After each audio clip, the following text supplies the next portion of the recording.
Hey guys, it's Ann. Welcome to my home worm farming channel.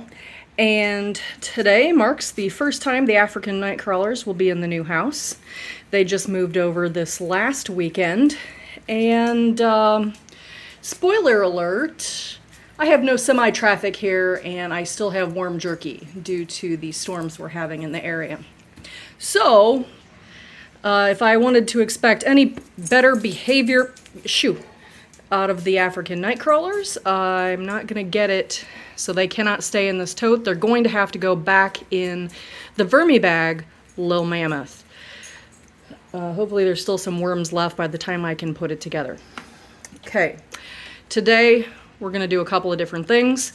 First of all, even though the moisture is not that bad, it's not that great, we are going to give them a bit of food, of electric compost, and then also quite a bit of water, about 2 liters. So let's have a look and see what they're doing in here. They have been completely scrambled. I emptied the entire bag and took most of the big chunks out and left the, some of it is finished compost here and some of it is in progress. And it's probably not in the right order, like what I did with blue and the European nightcrawlers, where I took out thirds, finished, in progress, and then new. I didn't do that with the African nightcrawlers because when you open up the bottom and hit it a good couple of times, everything falls out the bottom and you sweep it up and you start over.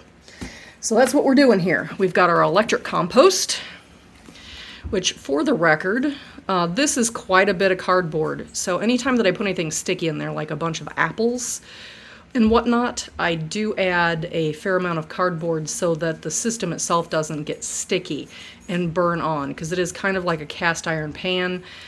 If you don't mix things correctly at the right temperature, you could end up with burned, which I don't want to do. So even though we're not going to see a whole bunch of worms right now, you can see some kissy dogs. What we're going to do is we're going to just dig a little bit of hole here. Let's go with the pocket feedings like the other dogs. Guys, calm down. We're going to make a little pocket feeding here. And because this is mostly cardboard, and the African nightcrawlers are very good at doing carbon feedings, I'm going to give them about half of this jug of water and cover it up. Then I'm going to go ahead and feed them on the opposite corner over here, diagonal. I didn't actually spend a great deal of time trying to figure out how many worms I have in this system. I should have, but I didn't.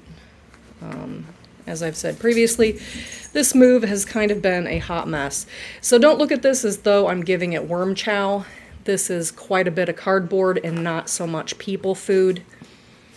As you can tell, the dog is not, our Starlight is not that interested in it, which means it doesn't have very much people food in it.